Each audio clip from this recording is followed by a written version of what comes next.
तो गाइस ये है आपका सामाजिक विज्ञान का पेपर। इस पेपर का यहाँ पर हम फुल सॉल्यूशन देखेंगे। तो गाइस ये वीडियो आपको पूरा देखना है। ये आपका वायरल पेपर है, इससे कई सारे क्वेश्चन इस बार के बोर्ड एग्जाम में आपके पूछे जा सकते हैं। तो गाइस वीडियो आपको एंड तक देखना है, वीडियो को आप बिल्कुल भी स्किप ना करें, ठीक है। ये जो आपका पेपर है इसका यहाँ पर हम फुल सॉल्यूशन देखेंगे। अगर आप क्लास 10th में हो तो ये वीडियो आपके लिए बहुत ही हेल्पफुल होने वाला है।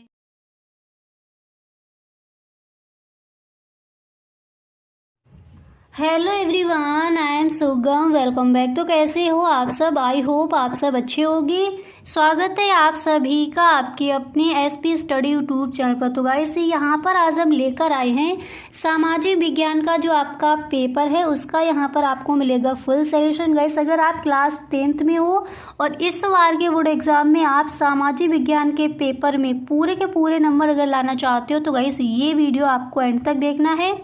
वीडियो को आप बिल्कुल भी स्किप ना करें, ठीक है। तो यहाँ पर जो आपका ये वायरल पेपर है इससे कई सारे क्वेश्चन इस बार के बोर्ड एग्जाम में आपके आएंगे। इस पेपर का यहाँ पर हम देखेंगे फुल सॉल्यूशन। तो गाइस वीडियो आपको एंड तक देखना है, वीडियो को आप बिल्कुल भी स्किप ना करें, ठीक है। एक बार देख लीजिए ये जो आपका पेपर है इसमें से कई सारे क्वेश्चन आपके बोर्ड एग्जाम में आज किए जाएंगे। तो चलिए इस पेपर का यहाँ पर हम फुल सॉल्यूशन देख लेते हैं। तो पहले जो आपके खंड का में जो आपके 20 क्वेश्चन दिए जाते हैं बहुविकल्पीय प्रश्न, पहले उनको देख लेते हैं। उसके बाद जो आगे का आपका पेपर है उसको देखेंगे, ठीक है। तो जो फर्स्ट क्वेश्चन आपका यहाँ पर क्या दिया गया है पहले उसको पढ़ लीजिए। तो यहाँ पर आप देख सकते हो जो आपका पहला प्रश्न है दिया गया है। फर्स्ट क्वेश्चन क्या है कि पुनर्जागरण युग का अभ्युदय किस देश में हुआ था। अब पहले यहाँ पर ऑप्शन देख लीजिए। फर्स्ट नंबर पर यहाँ पर ऑप्शन है रोम, सेकेंड नंबर पर है इटली, नेक्स्ट है ब्रिटेन, नेक्स्ट है अमेरिका। तो पुनर्जागरण युग का अभ्युदय किस देश में हुआ था? यहाँ पर आपका ए नंबर का कौन सा ऑप्शन सही हो जाएगा? इटली, ठीक है। बी नंबर पर जो ऑप्शन दिया गया है पुनर्जागरण युग का अभ्युदय किस देश में हुआ था? इटली में हुआ था। और देखिए गाइस इस तरह से आपको वीडियो देखना है कि कई सारे क्वेश्चन आपको यहीं पर याद हो जाए, ठीक है। तो फर्स्ट आपको समझ आ गया क्वेश्चन क्या है कि पुनर्जागरण युग का अभ्युदय इटली में हुआ था, ठीक है। इसके बाद यहाँ पर अगला प्रश्न क्या है उसको देखते हैं। तो यहाँ पर आपका जो सेकंड क्वेश्चन है क्या दिया गया उसको पढ़ लीजिए। सेकंड क्वेश्चन यहाँ पर है कि जापान की सबसे प्राचीन मुद्रित पुस्तक थी, कौन सी थी? डायमंड सूत्र, diamond pocket, universal truth, next है ए होली प्लेस। तो जापान की सबसे प्राचीन मुद्रित पुस्तक थी तो कौन सी थी? यहाँ पर जो आपका ऑप्शन दिया गया है डायमंड सूत्र, ठीक है, फर्स्ट वाला यही आपका हो जाएगा राइट ऑप्शन।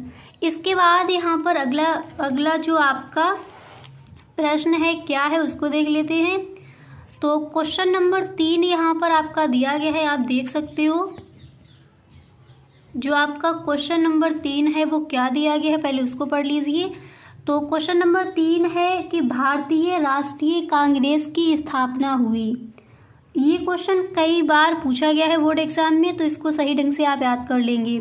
तो भारतीय राष्ट्रीय कांग्रेस की स्थापना कब हुई थी? फर्स्ट नंबर पर है 1882 ईस्वी में, सेकेंड नंबर पर 1884, थर्ड पर है 1885, फोर्थ नंबर पर ऑप्शन है 1886 में। तो 1885 ईस्वी में, ठीक है। भारतीय राष्ट्रीय कांग्रेस की स्थापना कब हुई थी? 1885 ईस्वी में, क्लियर। इसके बाद क्वेश्चन नंबर 4 यहाँ पर आपका क्या दिया गया है उसको देख लेते हैं। तो यहाँ पर आप देख सकते हो जो आपका क्वेश्चन नंबर 4 है क्या दिया गया है। तो क्वेश्चन नंबर 4 है कि महामंदी का प्रारंभ किस वर्ष हुआ। तो महामंदी का प्रारंभ किस वर्ष हुआ? फर्स्ट नंबर पर ऑप्शन है 1919 में, 1924 में, 1929 में, 1934 में। तो क्वेश्चन नंबर 4 हमारा क्या दिया गया है? क्वेश्चन नंबर 4 है कि महामंदी का प्रारंभ किस वर्ष हुआ। तो हम सबको पता है महामंदी का जो प्रारंभ है 1929 ईस्वी से प्रारंभ हुआ था। तो ये जो आपका ऑप्शन है तीसरे नंबर पर यही आपका हो जाएगा राइट ऑप्शन। तो पुनर्जागरण युग का जो अभ्युदय है किस देश में हुआ? इटली में। जापान की सबसे प्राचीन मुद्रित पुस्तक क्या थी? डायमंड सूत्र। भारतीय राष्ट्रीय कांग्रेस की स्थापना कब हुई थी? 1885 में। महामंदी का प्रारंभ किस वर्ष हुआ था? 1929 में। आई होप ये आपको यहीं पर याद हो गए होंगे। ठीक है, इसके बाद गाइस अगला यहाँ पर 5वां प्रश्न क्या है, पहले उसको पढ़ लेते हैं। तो 5वां जो प्रश्न है यहाँ पर दिया गया है, आप देख सकते हो कि बम्बई में पहली कपड़ा मिल कब स्थापित की गई? तो बम्बई में पहली कपड़ा मिल कब स्थापित की गई? यहाँ पर पहले ऑप्शन देख लेते हैं, उसके बाद जो आपका राइट ऑप्शन होगा उसको देखेंगे। फर्स्ट नंबर पर है 1804 में, 1810 में, 1854 में, 1860 में। तो बम्बई में पहली कपड़ा मिल कब स्थापित हुई थी? 1804 में, यानी फर्स्ट नंबर पर जो ऑप्शन है यही आपका हो जाएगा राइट ऑप्शन। इसके बाद यहाँ पर छठा क्वेश्चन आपका क्या है उसको देखते हैं। तो यहाँ पर आप देख सकते हो क्वेश्चन नंबर 6 आपका दिया गया है कि भारत में राष्ट्रपिता कहकर किसे संबोधित किया जाता है। ये क्वेश्चन अच्छे से आप लगा भी सकते हो। ऑप्शन में फर्स्ट नंबर पर है महात्मा गांधी, सेकंड नंबर पर है जवाहरलाल नेहरू एंड नेक्स्ट है सुभाष चंद्र बोस। तो हम सबको पता है महात्मा गांधी। ठीक है, फर्स्ट नंबर पर जो ऑप्शन आपका यहाँ पर है वही हो जाएगा राइट ऑप्शन। इसके बाद अगला 7वां प्रश्न क्या है उसको देखते हैं। तो 7वां क्वेश्चन है कि भारत में संघीय सरकार को कहते हैं। ये भी आपका इम्पोर्टेंट है और ये कई बार क्वेश्चन पूछा भी गया है। तो प्रश्न क्या है कि भारत में संघीय सरकार को कहते हैं, क्या कहते हैं? केंद्र सरकार, राज्य सरकार, प्रांतीय सरकार या फिर स्थानीय सरकार। तो भारत में संघीय सरकार को हम क्या कहते हैं? यहाँ पर आपका कौन सा ऑप्शन सही हो जाएगा? फर्स्ट वाला, केंद्र सरकार। तो भारत में संघीय सरकार को हम केंद्र सरकार कहते हैं। इसके बाद यहाँ पर अगला प्रश्न आपका क्या दिया गया है उसको देख लेते हैं। तो क्वेश्चन नंबर 8, तो क्वेश्चन नंबर 8 आपका क्या है उसको पढ़ लीजिए। तो क्वेश्चन है कि भारत में पंचायती राज को संवैधानिक स्थिति कब प्रदान की गई? ये आपका क्वेश्चन है। यहाँ पर पहले ऑप्शन देखते हैं। ए नंबर पर है 1980, 1990, 1993, 2004। तो भारत में पंचायती राज को संवैधानिक स्थिति कब प्रदान की गई? तो 1993 में। ठीक है, ये जो आपका ऑप्शन है वही हो जाएगा आपका राइट ऑप्शन। इसके बाद यहाँ पर अगला प्रश्न आपका क्या दिया गया है उसको देख लेते हैं। क्वेश्चन नंबर 9, तो क्वेश्चन नंबर 9 क्या कहता है पहले इसको पढ़ लीजिए। क्वेश्चन है कि धर्मनिरपेक्ष राज्य में, अब यहाँ पर आपको ऑप्शन दे दिए गए हैं। धर्मनिरपेक्ष राज्य में धर्म का कोई स्थान नहीं, या फिर एक राष्ट्र धर्म में विश्वास केवल बहुसंख्यक वर्ग के लिए धर्म को मानता है, या फिर सभी धर्मों को समान मानता है। तो यहाँ पर जो डी नंबर पर आपका ऑप्शन है यही आपका हो जाएगा राइट ऑप्शन। ठीक है, तो डी नंबर पर क्या दिया गया है ऑप्शन? सभी धर्मों को समान मानता है। अब इसके बाद यहाँ पर क्वेश्चन नंबर 10 आपका क्या है उसको देख लेते हैं। तो क्वेश्चन नंबर जो 10 है क्या दिया गया है उसको पढ़ लीजिए। तो यहाँ पर देखिए क्वेश्चन नंबर 10 है कि निम्नलिखित में से राजनीतिक दल का कार्य है। तो क्या कार्य है राजनीतिक दल का? दल चुनाव लड़ते हैं, दल अलग अलग नीतियों और कार्यक्रमों को मतदाताओं के समक्ष रखते हैं, दल ही सरकार बनाते हैं और चलाते हैं, या फिर उपर्युक्त सभी। तो क्वेश्चन नंबर जो आपका 10 दिया गया है इसका डी नंबर पर जो ऑप्शन है उपर्युक्त सभी, यही आपका हो जाएगा राइट ऑप्शन। ठीक है, इसके बाद यहाँ पर आपका अगला प्रश्न क्या दिया गया उसको देखते हैं। तो नेक्स्ट क्वेश्चन है कि अजैविक संसाधन है, चट्टाने, पशु, पौधे, मछलियाँ। तो 11 नंबर पर जो आपका क्वेश्चन दिया गया है इसका कौन सा ऑप्शन सही हो जाएगा? चट्टाने। नेक्स्ट है कपास की खेती के लिए सबसे उचित भूमि कौन सी है? ये क्वेश्चन भी आपका पूछा गया है। ठीक है, तो क्वेश्चन हमारा यहाँ पर क्या दिया गया है? क्वेश्चन है कि कपास की खेती के लिए सबसे उचित भूमि कौन सी है? तो हम सबको पता है काली मिट्टी है। अब ऑप्शन में है लाल मिट्टी, जलोढ़ मिट्टी, लेटेराइट मिट्टी। तो यहाँ पर जो काली मिट्टी आपका ऑप्शन है यही आपका हो जाएगा राइट ऑप्शन। ठीक है, तो यहाँ पर एक बार गाइस आप देख लीजिए, ये हैं आपके क्वेश्चंस। अगर आपको लिखना है तो इनको आप लिख लीजिए, ठीक है। अब इसके बाद यहाँ पर आगे आपके और भी 20 क्वेश्चन ये दिए जाते हैं इस तरह के बहुविकल्पीय प्रश्न आपके, तो 10 और भी आपके क्वेश्चन हैं, उनको भी देख लेते हैं। उसके बाद आगे का जो आपका पेपर है उसको देखेंगे। अब यहाँ पर देखिए अगला प्रश्न है कि सर्वोत्तम किस्म का लौह अयस्क है। यहाँ पर फर्स्ट नंबर पर ऑप्शन आपका लोहा इस्पात ये दिया गया है, एंड सेकंड नंबर पर जो आपका ऑप्शन है दिया गया है हेमेटाइट। नेक्स्ट ऑप्शन में है मैग्नेटाइट, नेक्स्ट है लिमोनाइट। तो सर्वोत्तम किस्म का लोहा अयस्क है, तो यहाँ पर आपका कौन सा ऑप्शन राइट हो जाएगा? यहाँ पर आपका हो जाएगा सी नंबर पर जो ऑप्शन है वही आपका राइट हो जाएगा, मैग्नेटाइट सर्वोत्तम किस्म का लोहा अयस्क है। नेक्स्ट है कि निम्नलिखित में से कौन सा आधारभूत उद्योग है।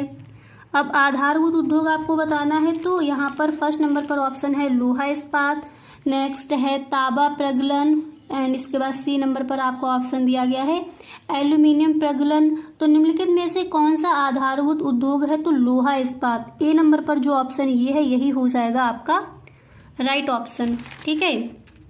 इसके बाद यहाँ पर नेक्स्ट क्वेश्चन आपका क्या दिया गया है, क्वेश्चन नंबर 15 क्या है उसको देख लीजिए।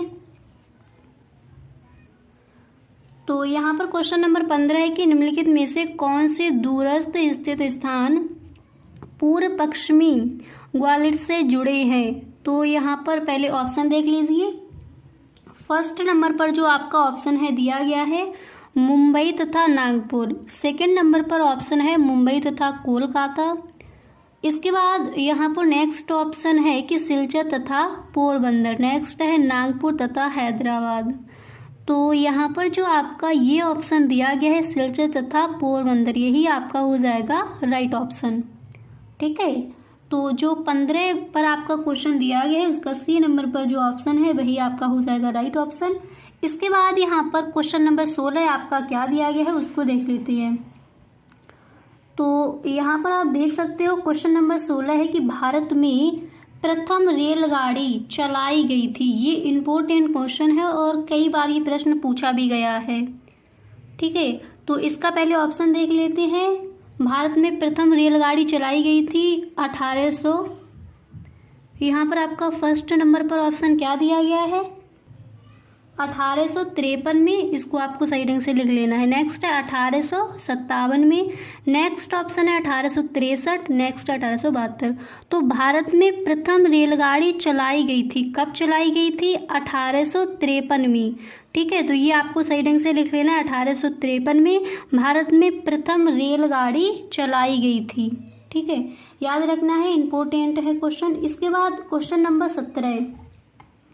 अब यहाँ पर क्वेश्चन नंबर 17 क्या कहता है उसको देखिए। तो क्वेश्चन नंबर 17 है कि एक ऐसा संगठन जिसका ध्येय अंतर्राष्ट्रीय व्यापार को उदार बनाना है। तो यहाँ पर आपको ये ऑप्शन दिए गए हैं। तो क्वेश्चन नंबर 17 का आपका जो राइट ऑप्शन है वो क्या हो जाएगा उसको देखते हैं।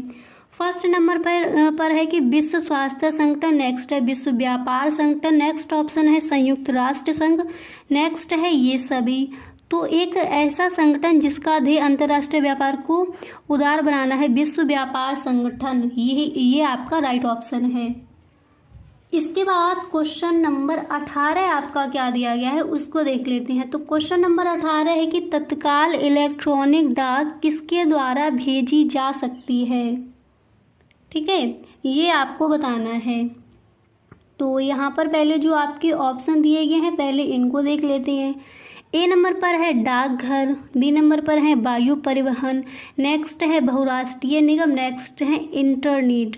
तो तत्काल इलेक्ट्रॉनिक डाक किसके द्वारा भेजी जा सकती है? तो हम सबको पता है इंटरनेट द्वारा, यानी यहाँ पर जो आपका,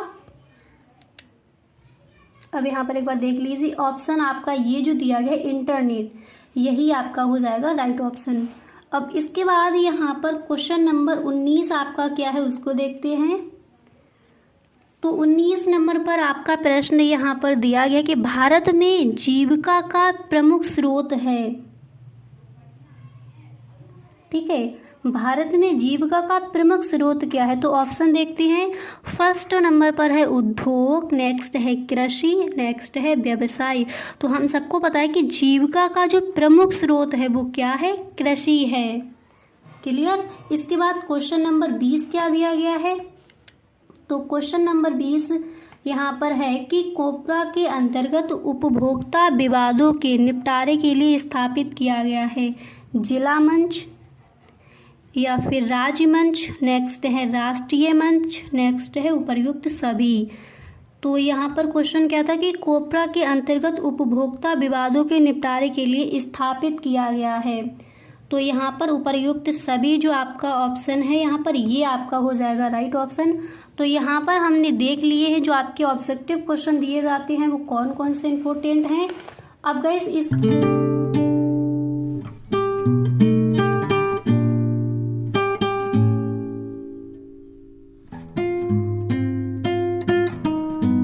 जो आपके 20 ऑब्जेक्टिव क्वेश्चन दिए जाते हैं उन पर हम डिस्कस कर चुके हैं। अब यहाँ पर हम देखेंगे जो आपके सब्जेक्टिव क्वेश्चन दिए जाते हैं। ठीक है, तो पहले उनको देख लेते हैं, उसके बाद जो आपका आगे का पेपर है उसको देखेंगे। तो पहला प्रश्न यहाँ पर आपका दिया गया है। देखिए वीडियो आपको एंड तक देखना है, स्किप आपको बिल्कुल भी नहीं करना, क्योंकि जो आपका पेपर है उसका यहाँ पर फुल सोल्यूशन मिलेगा। जो भी क्वेश्चन है सारे क्वेश्चन के आंसर यहाँ पर आपको मिलेंगे।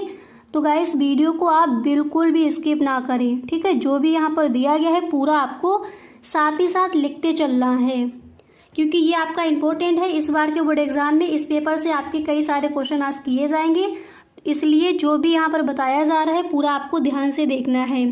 तो पहला प्रश्न यहाँ पर है कि नमक सत्याग्रह क्यों प्रारंभ किया गया था, उसका संक्षिप्त विवरण दीजिए। चलिए इस प्रश्न का आंसर देखते हैं। तो जब आप बोर्ड एग्जाम में आंसर लिखोगे सबसे पहले आपको हेडिंग डालनी है नमक सत्याग्रह।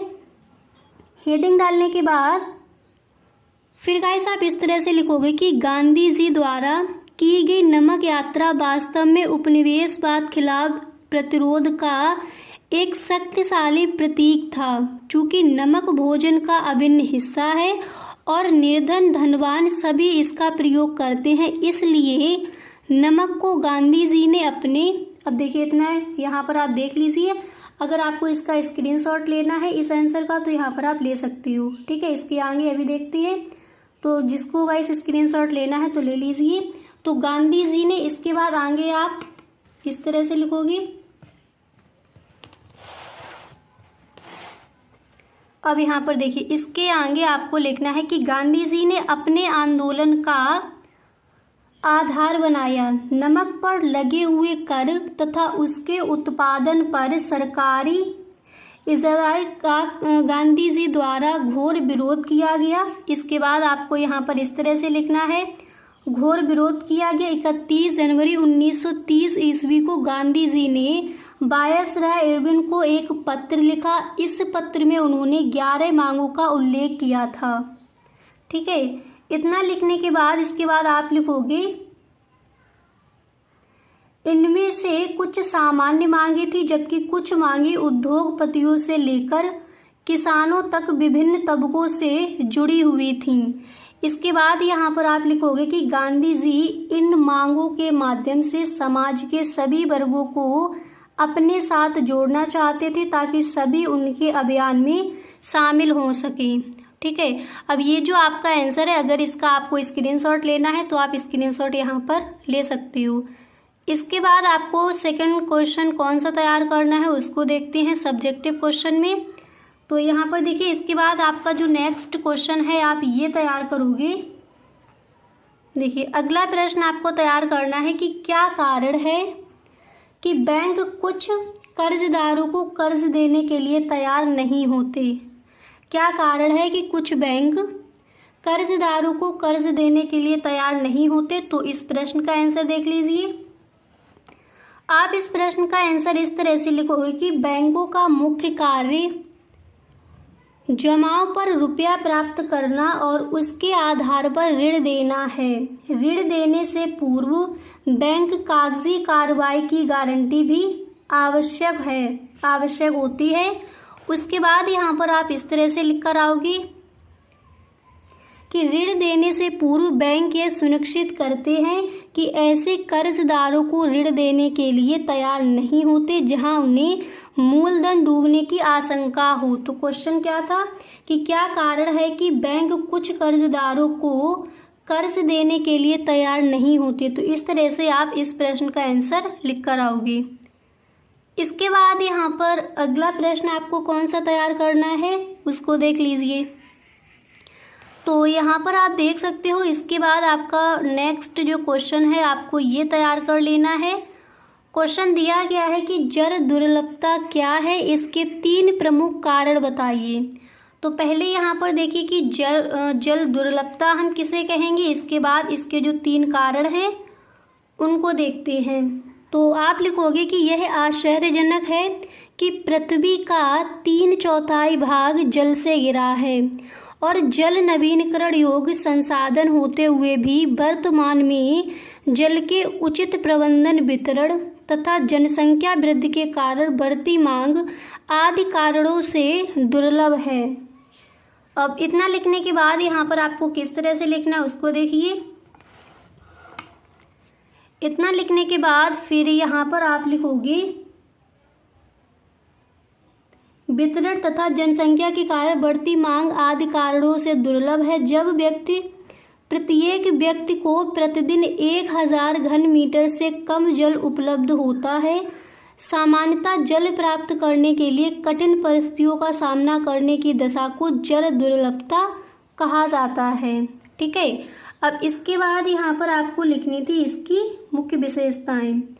इसके बाद यहाँ पर आप लिखोगे कि महानगरों एवं राजस्थान के मरुस्थल में जल दुर्लभता का अधिक सामना करना पड़ता है। इसके बाद इसके 3 कारण कौन कौन से हैं उसको देख लीजिए। तो यहाँ पर आप समझ चुके हो कि जल दुर्लभता हम किसे कहेंगे। इस प्रश्न के आंसर का अगर आपको स्क्रीनशॉट लेना है तो आप स्क्रीनशॉट भी ले सकते हो। ठीक है, अब इसके बाद इसके कारण क्या क्या हैं उनको देख लीजिए। तो इसका फर्स्ट कारण है कि उद्योगों में जल अधिक लगता है, इसलिए जल की कमी हो रही है। सेकंड है कि तेजी से बढ़ती जनसंख्या के कारण भी जल दुर्लभता की समस्या होती है। इसके बाद यहाँ पर नेक्स्ट आप लिखोगे कि निजी दोहन संसाधनों से पृथ्वी के आंतरिक क्षेत्र के जल का दोहन जल दुर्लभता का कारण है। ठीक है, तो यहाँ पर आपका क्वेश्चन क्या था। अब देखिए अगर इनके कारण कौन कौन से हैं वो आपको देखने हैं तो यहाँ पर आप देख सकते हो। क्लियर, तो जल दुर्लभता क्या है, इसके 3 प्रमुख कारण क्या हैं यहाँ पर आपने देख लिए। और फर्स्ट क्वेश्चन था कि नमक सत्याग्रह क्यों प्रारंभ किया गया, उसका संक्षिप्त विवरण आप देख चुके हो। क्या कारण है कि बैंक कुछ कर्जदारों को कर्ज देने के लिए तैयार नहीं होते, तो ये जो आपका क्वेश्चन है इसका भी आंसर यहाँ पर आप देख चुके हो। ठीक है, इसके बाद यहाँ पर आपको जो आपका नेक्स्ट क्वेश्चन है आपको कौन सा तैयार करना है उसको देख लेते हैं। ठीक है, तो गाइस वीडियो आपको बिल्कुल भी स्किप नहीं करना है। और गाइस अगर आपको ये वीडियो पसंद आ रहा है तो आप इस वीडियो को एक लाइक कर दें और अपने सभी दोस्तों में आप इस वीडियो को एक बार शेयर ज़रूर करें। ठीक है, तो चलिए देखते हैं इसके बाद आपको नेक्स्ट क्वेश्चन कौन सा तैयार करना है। अब यहाँ पर देख लीजिए जो आपका अगला प्रश्न है आपको कौन सा तैयार करना है। तो नेक्स्ट क्वेश्चन है कि उत्तरदायी शासन क्या है, इसकी विशेषताएं लिखिए। ठीक है, उत्तरदायी शासन क्या है इसकी विशेषताएं लिखिए। तो इस तरह से आप पहले हेडिंग डालोगे उत्तरदायी शासन, उसके बाद इसकी विशेषताएं क्या है उसको देखेंगे। तो आप लिखोगे कि एक निश्चित समय एवं अंतराल पर निर्वाचन की व्यवस्था द्वारा सरकार का गठन कर शासन चलाना उत्तरदायी शासन कहलाता है। ठीक है, तो उत्तरदायी शासन क्या है आप किस तरह से लिख कर आओगे। आप लिखोगे एक निश्चित समय एवं अंतराल पर निर्वाचन की व्यवस्था द्वारा सरकार का गठन कर शासन चलाना उत्तरदायी शासन कहलाता है। ठीक है, अब इसके बाद इसकी विशेषताएं क्या है उसको देख लीजिए। तो यहाँ पर आप हेडिंग डालोगे विशेषताएं, इसमें आप लिखोगे कि इस प्रकार की उत्तरदायी सरकार का गठन जनता स्वयं करती है। उत्तरदायी शासन में एक वैध सरकार होती है। तो अगर इस प्रश्न के आंसर का आप स्क्रीनशॉट यहाँ पर लेना चाहते हो तो आप इसका स्क्रीनशॉट ले लीजिए। इसके बाद आपके वर्णात्मक प्रश्न फर्स्ट हम देख चुके हैं, सेकंड में ये आएंगे आपके 150 शब्दों में आपको लिखने हैं। ठीक है, आपका क्वेश्चन है तो 150 शब्दों में इसका आपको आंसर देना है। तो इसमें पहला प्रश्न आप कौन सा तैयार करोगे उसको देख लीजिए। तो गाइस इसमें आपका फर्स्ट क्वेश्चन आपको ये तैयार करना है कि भारत में उपभोक्ता आंदोलन की शुरुआत किन कारणों से हुई, इसके विकास के बारे में पता लगाएं। ये क्वेश्चन आप तैयार करेंगे। इसके बाद यहाँ पर आपका अगला प्रश्न आपको कौन सा तैयार करना है उसको देखते हैं। और गाइस ये आपका वीडियो का सेकंड पार्ट है, अगर आपने फर्स्ट पार्ट नहीं देखा है तो डिस्क्रिप्शन बॉक्स में लिंक गिवन है, वहाँ से आप देख सकती हो। ठीक है, इसके बाद यहाँ पर आपका जो सेकंड क्वेश्चन है आपको ये तैयार कर लेना है कि भारत में गैर परंपरागत संसाधनों का वर्णन कीजिए। भारत में गैर परंपरागत संसाधनों का वर्णन कीजिए। इसके बाद क्वेश्चन नंबर 3 आपको यहाँ पर ये तैयार कर लेना है कि महामंदी के कारणों की व्याख्या कीजिए और बताइए कि भारतीय अर्थव्यवस्था पर इसका क्या प्रभाव पड़ा। ये आपका इम्पोर्टेंट है महामंदी वाला। ठीक है, तो इसको आप सही ढंग से तैयार कर लेंगे। इसके बाद यहाँ पर आपका 4 नंबर पर जो क्वेश्चन है आप ये तैयार करेंगे कि सांप्रदायिकता लोकतंत्र के लिए घातक है, 2 कारण लिखिए। तो अगर इन प्रश्नों का आप स्क्रीनशॉट लेना चाहते हो तो यहाँ पर स्क्रीनशॉट ले लीजिए। ठीक है, इन प्रश्नों को आपको तैयार कर लेना है। इसके बाद मानचित्र संबंधी आपके क्वेश्चन दिए जाएंगे। तो इस तरह का आपका सामाजिक विज्ञान का पेपर आता है। पहले आपके ऑब्जेक्टिव क्वेश्चन 20 दे दिए जाते हैं, उसके बाद सब्जेक्टिव क्वेश्चन दे दिए जाते हैं। ठीक है, 4 उस तरह के क्वेश्चन आएंगे, 4 आपके लॉन्ग में आएंगे जो 150 शब्दों में आपको लिखनी है। तो आई होप आपको समझ आ गया होगा कि सामाजिक विज्ञान की जो आपका सब्जेक्ट है उसकी तैयारी आप किस तरह से करोगे। आपके कुछ इंपॉर्टेंट क्वेश्चन थे, उसके आंसर भी यहाँ पर आपको मिले। इन प्रश्न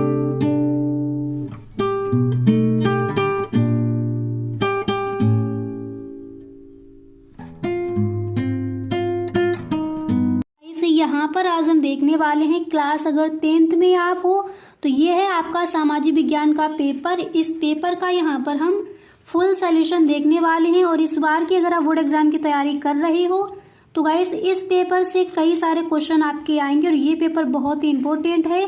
इसका फुल सॉल्यूशन यहाँ पर देखेंगे। तो गाइस वीडियो आपको एंड तक देखना है, वीडियो को आप बिल्कुल भी स्किप ना करें। अगर इस बार के बोर्ड एग्जाम में सामाजिक विज्ञान के पेपर में आप पूरे के पूरे नंबर लाना चाहते हो, ठीक है, तो बिल्कुल भी आपको वीडियो स्किप नहीं करना है। गाइस अगर आप क्लास 10th में हो और सामाजिक विज्ञान के पेपर की आप ऐसी तैयारी करना चाहते हो कि उसमें एक भी नंबर आपका ना कटे, जितने भी क्वेश्चन है सारे क्वेश्चन के आंसर वहाँ पर आप देकर आओ। तो गाइस वीडियो को आपको पूरा देखना है। वोट के लिए पूरे पेपर का हल यहाँ पर आपको मिलेगा।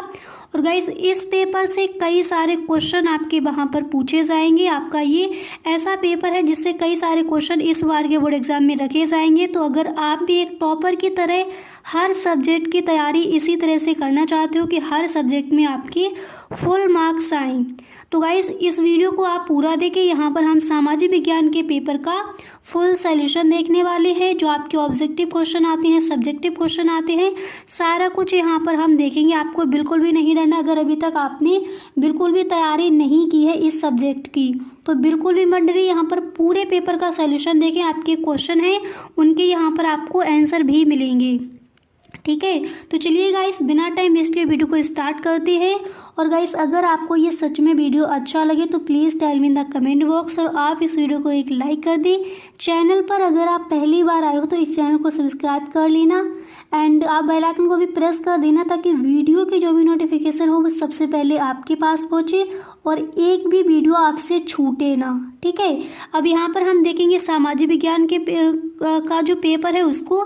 इसके बाद जो आपका हिंदी का पेपर है उसका भी फुल सॉल्यूशन देखेंगे। जो आपका मॉडल पेपर है उसका यहाँ पर आपको फुल सॉल्यूशन मिलेगा ताकि हिंदी के पेपर की भी आपकी ऐसी तैयारी हो जाए वहाँ पर आपका एक भी क्वेश्चन छूटे ना, ठीक है। तो चलिए यहाँ पर देखते हैं ये जो आपका पेपर है कौन कौन से इसमें प्रश्न दिए गए हैं। उसको देख लेते हैं। तो पहले आपके 20 दिए जाते हैं ऑब्जेक्टिव क्वेश्चन, तो पहले उनको देखते हैं। इसके बाद जो आपके सब्जेक्टिव क्वेश्चन हैं कौन कौन से आपको तैयार करने हैं, यहाँ पर आपको आंसर भी मिलेगा। तो चलिए स्टार्ट करते हैं।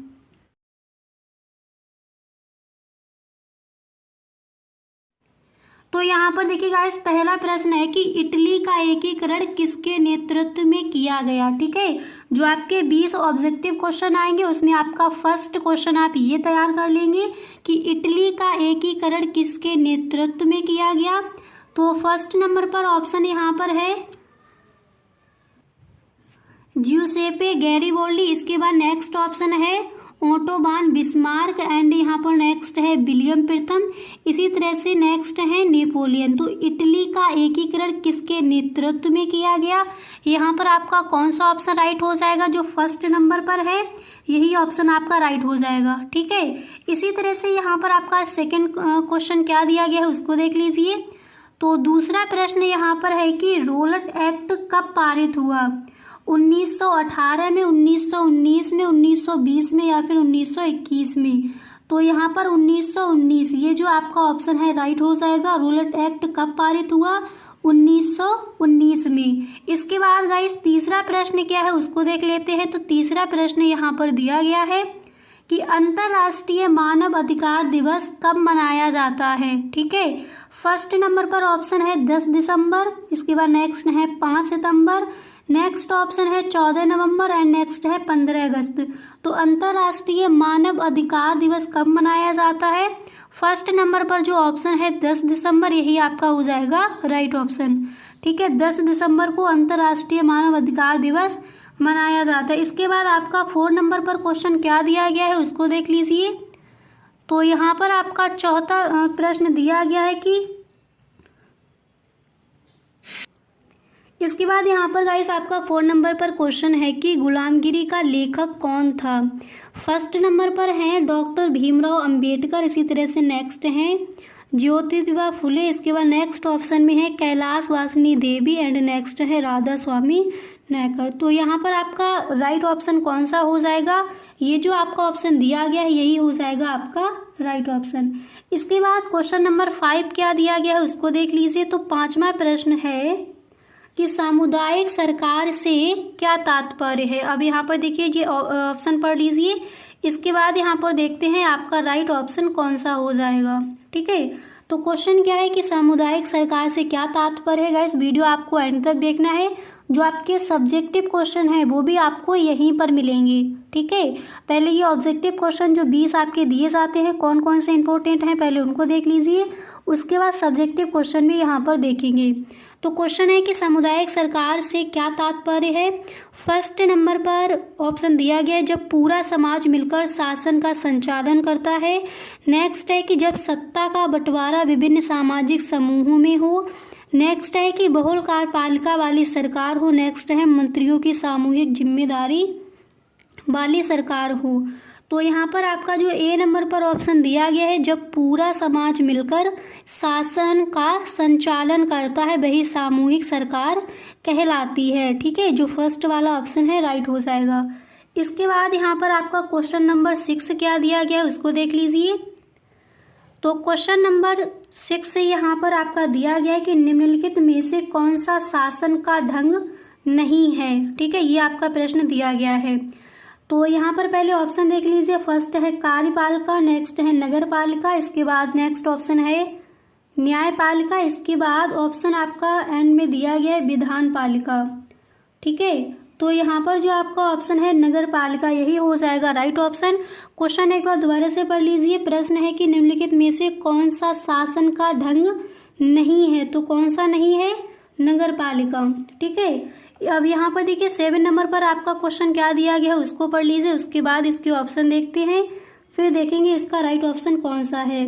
प्रश्न है कि भारत में पंचायती राज की स्थापना हुई थी, कब हुई थी, 1880 में, 1990 में, 1992 में, 2004 में। तो भारत में पंचायती राज की स्थापना कब हुई थी। तो गाइस यहाँ पर जो आपका ऑप्शन दिया गया है 1992, भारत में पंचायती राज की स्थापना 1992 में हुई थी। ठीक है, अब इसके बाद यहाँ पर आपका क्वेश्चन नंबर 8 क्या दिया गया उसको देखते हैं। तो 8वां प्रश्न आपका दिया गया है कि भारतीय कम्युनिस्ट पार्टी मार्क्सवादी की विचारधारा क्या है। तो यहाँ पर फर्स्ट नंबर पर ऑप्शन है मार्क्सवाद, लेनिनवाद में विश्वास। इसके बाद नेक्स्ट है धर्मनिरपेक्षता और लोकतंत्र का समर्थक। नेक्स्ट है साम्राज्यवाद और सांप्रदायिकता विरोधी। एंड नेक्स्ट है इनमें से सभी। तो यहाँ पर जो आपका ये 8 नंबर पर क्वेश्चन दिया गया है, इसका डी नंबर पर जो ऑप्शन है इनमें से सभी, यही आपका हो जाएगा राइट ऑप्शन। ठीक है, इसके बाद यहाँ पर देखिए अगला प्रश्न क्या है, क्वेश्चन नंबर 9 आपका क्या दिया गया है। तो क्वेश्चन नंबर 9 यहाँ पर आपका दिया गया है कि लोकतंत्र का प्रमुख गुण निम्न में से कौन सा है। लोकतंत्र का प्रमुख गुण इनमें से कौन सा है। तो गाइस यहाँ पर देखिए ऑप्शन यहाँ पर ये आपके गलत लिख दिए हैं, तो देखिए ऑप्शन बोल देते हैं भाई, आप लिख लीजिए। ठीक है, तो लोकतंत्र का प्रमुख गुण निम्न में से कौन सा है। फर्स्ट नंबर पर आपको ऑप्शन मिलेगा देशभक्ति की भावना। इसके बाद नेक्स्ट आपको मिलेगा कि राष्ट्रीय चरित्र का निर्माण। एंड नेक्स्ट ऑप्शन आप लिख लीजिए प्रगतिशील सरकार। इसके बाद डी नंबर पर ऑप्शन हो जाएगा इनमें से सभी। ठीक है, तो यहाँ पर देखिए ये इसके जो ऑप्शन है यहाँ पर लिख दिए गए हैं, तो इसके जो ऑप्शन है वो आप लिख लीजिए लोकतंत्र का प्रमुख गुण निम्न में से कौन सा है। फर्स्ट नंबर पर ऑप्शन होगा देशभक्ति की भावना। नेक्स्ट होगा राष्ट्रीय चरित्र का निर्माण। नेक्स्ट आप लिख लीजिए प्रगतिशील सरकार। एंड इनमें से सभी, तो इनमें से सभी जो आपका ऑप्शन होगा वही हो जाएगा राइट ऑप्शन। ठीक है, इसके बाद यहाँ पर आपका क्वेश्चन नंबर 10 क्या दिया गया है उसको देख लीजिए। तो क्वेश्चन नंबर 10 है कि भारतीय संघ में अवशिष्ट शक्तियाँ किसको प्राप्त है। राज्य को, संघ को, या फिर ए और बी दोनों, या फिर इनमें से कोई नहीं। तो राज्य को भी है, संघ को भी है, यानी ए और बी जो ऑप्शन है ये आपके हो जाएंगे राइट। ठीक है, तो भारतीय संघ में अवशिष्ट शक्तियाँ किसको प्राप्त हैं, राज्य को भी है और संघ को भी है। तो ए और बी जो ऑप्शन यहाँ पर दिया गया है यही आपका हो जाएगा राइट ऑप्शन। अब एक बार यहाँ पर देख लीजिए 1 से लेकर 10 तक जो आपके ऑब्जेक्टिव क्वेश्चन वहाँ पर दिए जाते हैं उनको आप देख चुके हो। इसके बाद और भी आपके क्वेश्चन हैं, पहले उनको देखते हैं, उसके बाद जो आपके सब्जेक्टिव क्वेश्चन हैं फिर उनको देखेंगे। अब इसके बाद देखिए गाइस आपका क्वेश्चन नंबर 11 क्या दिया गया है। ऊपर वाली लाइन को आपको नहीं देखना। ठीक है, यहाँ से देखिए क्वेश्चन नंबर 11 आपका है कि पंजाब में भूमि निम्नीकरण का निम्नलिखित में से, देखिए निम्नलिखित में से मुख्य कारण क्या है। तो ऑप्शन देख लीजिए, यहाँ पर आपका ऑप्शन दिया गया है फर्स्ट नंबर पर ऑप्शन है गहन खेती। नेक्स्ट है वनोन्मूलन। नेक्स्ट है अधिक सिंचाई। इसके बाद डी नंबर पर ऑप्शन है इनमें से सभी। तो यहाँ पर आपका जो राइट ऑप्शन है वो हो जाएगा अधिक सिंचाई। पंजाब में भूमि निम्नीकरण का निम्नलिखित में से मुख्य कारण क्या है, अधिक सिंचाई। ठीक है, इसके बाद यहाँ पर क्वेश्चन नंबर 12। तो क्वेश्चन नंबर 12 आपका क्या दिया गया है उसको पढ़ लीजिए। क्वेश्चन नंबर 12 है कि निम्न में कौन सा संरक्षण तरीका समुदायों की सीधी भागीदारी नहीं करता। तो यहाँ पर पहले जो आपके ऑप्शन है उनको देख लेते हैं, फिर देखेंगे यहाँ पर आपका राइट ऑप्शन कौन सा हो जाएगा। ए नंबर पर ऑप्शन है संयुक्त वन प्रबंधन। नेक्स्ट है बीज बचाओ आंदोलन। नेक्स्ट ऑप्शन है चिपको आंदोलन। इसके बाद अगला ऑप्शन है कि वन्य जीव पशु विहार का परिसीमन। तो यहाँ पर क्वेश्चन क्या था कि निम्न में कौन सा संरक्षण तरीका समुदायों की सीधी भागीदारी नहीं करता। तो यहाँ पर जो आपका ऑप्शन दिया गया है वन्य जीव पशु, यही वाला आपका हो जाएगा राइट ऑप्शन। ठीक है, इसके बाद यहाँ पर अगला ये वाला जो आपका ऑप्शन दिया गया है डी नंबर पर, ये आपका राइट ऑप्शन हो जाएगा क्वेश्चन नंबर 12 का। क्लियर। इसके बाद यहाँ पर 13 नंबर पर आपका क्वेश्चन क्या दिया गया उसको देखिए। तो 13 नंबर पर गाइस प्रश्न यहाँ पर है कि निम्न में कौन सी एक फलीदार फसल है। तो फर्स्ट नंबर पर ऑप्शन है दालें। नेक्स्ट है ज्वार। इसके बाद अगला ऑप्शन है मोटे अनाज। नेक्स्ट है चावल। तो यहाँ पर आपका कौन सा ऑप्शन राइट हो जाएगा। क्वेश्चन क्या दिया गया था कि निम्न में से कौन सी एक फलीदार फसल है। तो फलीदार फसल आपकी कौन सी हो जाएगी, दालें। ठीक है, ए नंबर पर जो ऑप्शन है दालें, यही आपकी फलीदार फसल है। इसके बाद क्वेश्चन नंबर 14 क्या है उसको देखते हैं। तो क्वेश्चन नंबर 14 यहाँ पर दिया गया है कि निम्न में से कौन सी शब्दावली दो या अधिक देशों के बीच व्यापार को दर्शाती है। तो यहाँ पर आपका कौन सा ऑप्शन राइट हो जाएगा। फर्स्ट नंबर पर हमें ऑप्शन मिला है आंतरिक व्यापार, नेक्स्ट है बाहरी व्यापार, नेक्स्ट ऑप्शन है अंतर्राष्ट्रीय व्यापार, अगला ऑप्शन यहाँ पर आप देख सकते हो, नेक्स्ट ऑप्शन यहाँ पर दिया गया है स्थानीय व्यापार। ठीक है, तो ऑप्शन यहाँ पर आपका कौन सा राइट हो जाएगा, अंतर्राष्ट्रीय व्यापार। ठीक है, तो क्वेश्चन क्या था कि निम्न में से कौन सी शब्दावली दो या अधिक देशों के बीच व्यापार को दर्शाती है, वो हो जाएगा अंतर्राष्ट्रीय व्यापार। ये आप खुद से भी लगा सकते हो इसका आंसर। ठीक है, क्वेश्चन नंबर 15 यहाँ पर आपका ये दिया गया है। क्वेश्चन नंबर 15 को पढ़िए कि पृथ्वी सम्मेलन का आयोजन कब हुआ था। 1919 में, 1992 में, 1993 में या फिर 1982 में।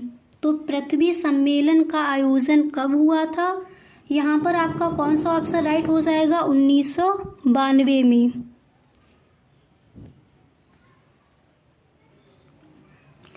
अब यहाँ पर देखिए इसका आपका कौन सा ऑप्शन राइट हो जाएगा, 1992 में। इसके बाद क्वेश्चन नंबर 16 यहाँ पर क्या दिया गया है उसको देख लीजिए। क्वेश्चन नंबर 16 यहाँ पर है कि एक देश का अधिकांशतः प्राकृतिक प्रक्रिया से उत्पादन क्षेत्र की गतिविधि है। अब देखिए आपका क्वेश्चन यहाँ पर क्या दिया गया था। क्वेश्चन दिया गया था कि एक देश का अधिकांशतः प्राकृतिक प्रक्रिया से उत्पादन क्षेत्र की गतिविधि है प्राथमिक, द्वितीयक, तृतीयक या फिर सूचना प्रौद्योगिकी। तो यहाँ पर आपका क्वेश्चन नंबर 16 का यहाँ पर जो राइट ऑप्शन है वो कौन सा हो जाएगा, प्राथमिक। ठीक है, इसके बाद क्वेश्चन नंबर 17 यहाँ पर क्या दिया गया उसको देख लेते हैं। तो क्वेश्चन नंबर आपका जो 17 है दिया गया है कि स्वयं सहायता समूह में बचत और ऋण संबंधी अधिकतर निर्णय लिए जाते हैं। तो यहाँ पर पहले गाइस ऑप्शन देख लीजिए। फर्स्ट नंबर पर आपका ऑप्शन दिया गया है बैंकों द्वारा, नेक्स्ट है सदस्यों द्वारा, अगला ऑप्शन है गैर सरकारी संस्था द्वारा, नेक्स्ट ऑप्शन है इनमें से कोई नहीं।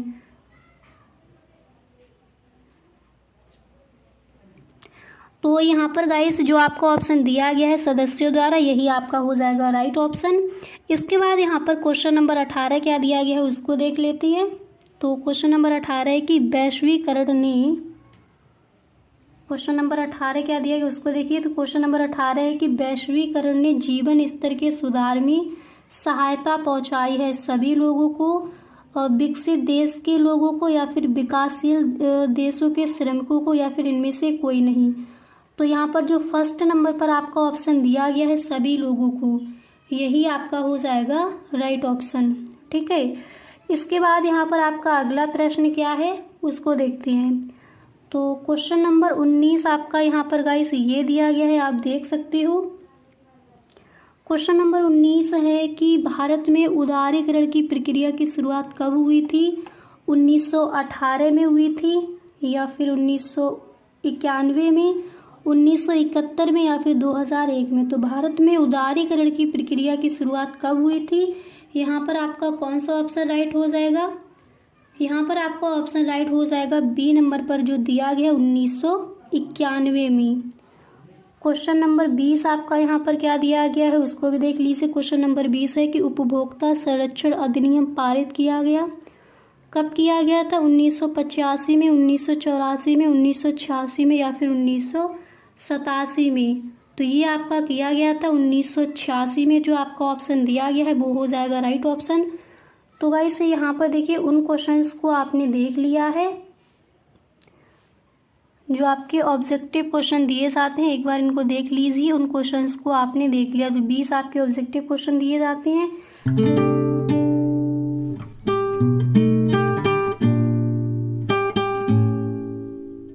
सब्जेक्टिव क्वेश्चन है वो आपको कौन कौन से तैयार करने हैं। ठीक है, तो गाइस अगर आपने इसका फर्स्ट पार्ट नहीं देखा है तो डिस्क्रिप्शन बॉक्स में लिंक गिवन है, नहीं तो आप प्लेलिस्ट चेक कर सकते हो। ठीक है, वहाँ पर आपको सारे वीडियोस मिल जाएंगे। इसका जो फर्स्ट पार्ट है वो भी आपको मिल जाएगा। और यहाँ पर गाइस हम देखेंगे फ्रांस की क्रांति के 4 कारण लिखिए। तो पहला प्रश्न आपका ये दिया गया है, अथवा में आपका क्वेश्चन ये दिया जाएगा कि साइमन कमीशन की रिपोर्ट में कांग्रेस क्यों असंतुष्ट थी। तो पहले हम जो फर्स्ट वाला आपका क्वेश्चन है इसका आंसर देखेंगे कि फ्रांस की क्रांति के 4 कारण लिखिए। तो यहाँ पर सबसे पहले आपको इस तरह से हेडिंग डाली है फ्रांस की क्रांति, फिर आप लिखोगे कि फ्रांस में सन 1789 से 1799 तक फ्रांस की क्रांति हुई जिसने फ्रांस में तहलका मचा दिया। ठीक है, तो फ्रांस की क्रांति कब से कब तक हुई थी, इस तरह से पहले आप लिखोगे। इसके बाद फ्रांस की क्रांति के कारण क्या थे, फिर आपको कारण बताने हैं। तो यहाँ पर देखिए आप लिखोगे कि फ्रांस की क्रांति के कारण, फ्रांस की क्रांति के निम्न 4 कारण थे। कौन कौन से? पहला था सामाजिक कारण, दूसरा था आर्थिक कारण, तीसरा था राजनीतिक कारण, इसी तरह से चौथा था बौद्धिक कारण। ठीक है, तो जो आपका पेपर है, जो भी प्रश्न वहाँ पर दिए जाते हैं उसका फुल सॉल्यूशन यहाँ पर हम देखेंगे। इसके फर्स्ट पार्ट में जो आपके क्वेश्चन खंड आ में जो आपके क्वेश्चन दिए जाते हैं 20 प्रश्न बहुविकल्पीय प्रश्न, उनको हम देख चुके हैं। यहाँ पर जो आपके सब्जेक्टिव क्वेश्चन हैं उनको यहाँ पर देखेंगे। तो गाइस वीडियो एंड तक देखें, वीडियो को आपको बिल्कुल भी स्किप नहीं करना है अगर सामाजिक विज्ञान के पेपर में आप पूरे के पूरे नंबर लाना चाहते हो। ठीक है, तो वीडियो एंड तक देखें। जो भी क्वेश्चन यहाँ पर आपको बताए थे सारे प्रश्न साथ ही साथ आप लिखते चलिए। तो फ्रांस की क्रांति के 4 कारण लिखिए, अथवा में आप ये क्वेश्चन, तो जो अथवा में यहाँ पर क्वेश्चन दिया गया है ये प्रश्न भी आपको तैयार कर लेना है। ठीक है, क्योंकि तैयारी आपको इस तरह की रखनी है कि एक भी प्रश्न वहाँ पर आपका छूटे ना।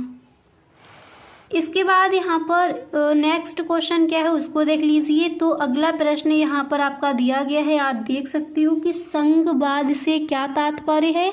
अथवा में प्रश्न दिया जाएगा लोकतांत्रिक देश में राजनीतिक दलों की आवश्यकता पर प्रकाश डालिए। तो यहाँ पर हम देखेंगे कि संघवाद क्या है। ठीक है, तो पहले इस तरह से आपको हेडिंग डाल लेनी है संघवाद। उसके बाद यहाँ पर आप लिखोगे कि संघवाद शासन की वह व्यवस्था है जिसमें किसी देश की अवयव इकाइयों तथा केंद्रीय शक्ति के बीच सत्ता की साझेदारी हो सके, संघवाद कहते हैं, वो संघवाद कहलाता है। उसके बाद यहाँ पर आप इस तरह से लिखोगे कि प्रत्येक संघीय व्यवस्था में सामान्यतः सरकार के 2 भाग होते हैं, और वो 2 भाग कौन कौन से हैं? पहला यहाँ पर है केंद्र सरकार और दूसरा है राज्य सरकार। ठीक है, तो इस तरह से आप लिखोगे केंद्र सरकार और राज्य सरकार।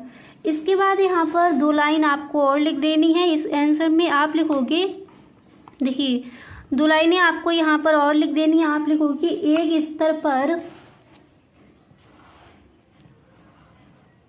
आप इस तरह से लिखोगे एक स्तर पर पूरे देश के लिए एक सरकार होती है और दूसरे स्तर पर पूरे राज्य के लिए एक सरकार होती है। ठीक है, एक स्तर पर पूरे देश के लिए एक सरकार होती है और दूसरे स्तर पर पूरे राज्य के लिए एक सरकार होती है।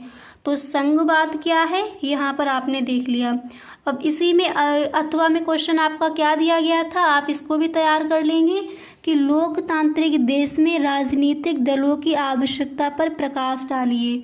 इसको भी आपको तैयार कर लेना है। इसके बाद क्वेश्चन नंबर 3 यहाँ पर क्या दिया गया है देख लीजिए कि पहाड़ी क्षेत्रों में मृदा अपरदन की रोकथाम के लिए क्या कदम उठाने चाहिए। अथवा में क्वेश्चन आपका ये दिया गया था,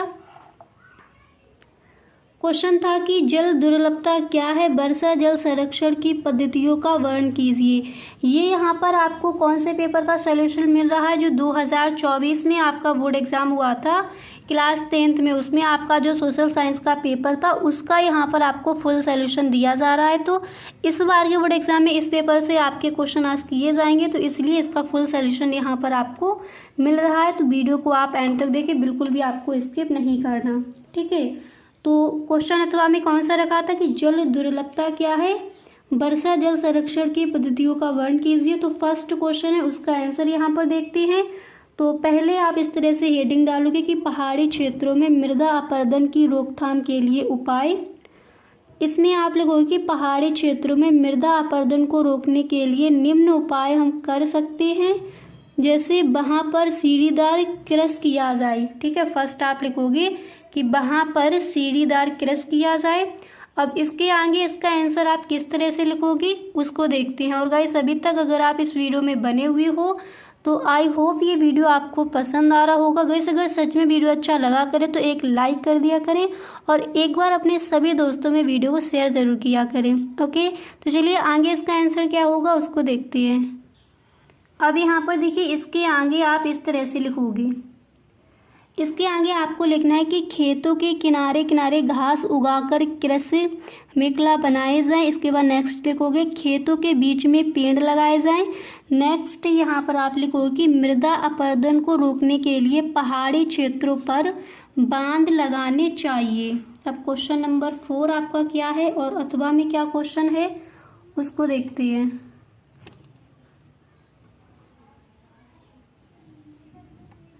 क्वेश्चन नंबर 4 आपका यहाँ पर दिया गया है कि सरकार द्वारा किसानों के हित में किए गए सुधार कार्यक्रमों की संक्षिप्त व्याख्या कीजिए। अथवा में प्रश्न था कि मिट्टी से आप क्या समझते हैं, भारत की प्रमुख मृदा प्रकारों का वर्णन कीजिए। ठीक है, तो सरकार द्वारा किसानों के हित में किए गए सुधार कार्यक्रमों की संक्षिप्त व्याख्या यहाँ पर दी गई है।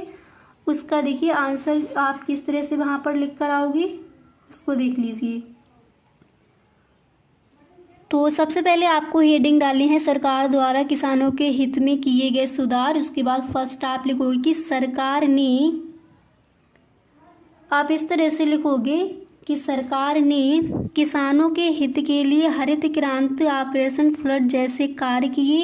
नेक्स्ट यहाँ पर आप इस तरह से लिखोगे कि छोटी जीतों की चकबंदी, फसल बीमा, ग्रामीण बैंक तथा लघु स्तरीय समितियों का गठन करना। अब वर्णात्मक प्रश्न फर्स्ट आप देख चुके हो। अब सेकंड में क्वेश्चन आपके ये आए थे, कौन कौन से प्रश्न आए थे, अथवा में कौन सा प्रश्न था उनको देख लीजिए। और ये आपको 150 शब्दों में लिखने के लिए आती है। ठीक है, तो ये आपको थोड़े लॉन्ग में याद करनी है। तो पहला यहाँ पर आपका जो प्रश्न है क्या दिया गया है उसको देखते हैं। तो फर्स्ट है कि इटली के एकीकरण की प्रक्रिया को संक्षेप में लिखिए। अब इसी में अथवा में आपका क्वेश्चन ये पूछा गया था कि भारत में औद्योगिक विकास की क्या विशेषताएं हैं, किन्हीं 4 का उल्लेख कीजिए। ठीक है, फर्स्ट क्वेश्चन ये था, इसमें अथवा में ये पूछा गया था। अब जैसे अथवा में आपके क्वेश्चन वहाँ पर दिए जाते, अगर आपको दोनों याद हैं तो वही आपको वहाँ पर चूज़ करके लिखना है जिसका आंसर एकदम सही ढंग से पता हो आपको और आप अच्छे से पूरा आंसर वहाँ पर लिख पाओ। ठीक है, उसी को आपको चूज़ करके लिखना है। इसके बाद यहाँ पर अगला प्रश्न आपका ये दिया गया था कि भारत में विकेंद्रीकरण से आप क्या समझते हैं। इसके बाद अथवा में क्वेश्चन ये रखा गया था कि लोकतंत्र किस तरह उत्तरदायी, जिम्मेदार और वैध सरकार का गठन करता है। ठीक है, इसके बाद अगला प्रश्न कौन सा आया था उसको देख लीजिए। इसके बाद नेक्स्ट क्वेश्चन था कि वन और वन्य जीव संरक्षण पर एक निबंध लिखो। इसके बाद यहाँ पर अथवा में क्वेश्चन था, इसी के साथ अथवा में ये था कि भारत में लौह अयस्क के उत्पादन एवं वितरण का वर्णन कीजिए।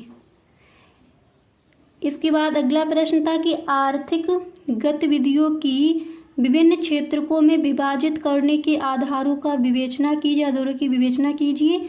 इसके बाद अथवा में आपका क्वेश्चन ये दिया गया था, विश्व व्यापार संगठन के कार्यों की विवेचना कीजिए। तो वर्णात्मक प्रश्नों में ये आपके क्वेश्चन रखे गए थे।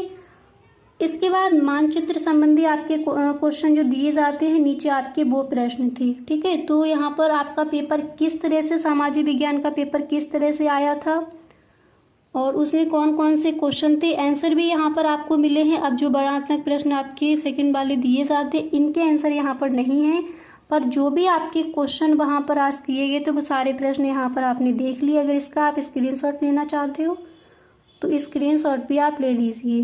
ठीक है, इसके बाद देखिए गाइस, अब ये पेपर आपका पूरा दिखा दिया है। अब ये जो इसके आंसर हैं वो आप खुद से तैयार कर लीजिए। इसके बाद देखेंगे हिंदी का पेपर का फुल सॉल्यूशन यहाँ पर आपको मिलेगा, नेक्स्ट वीडियो आएगा।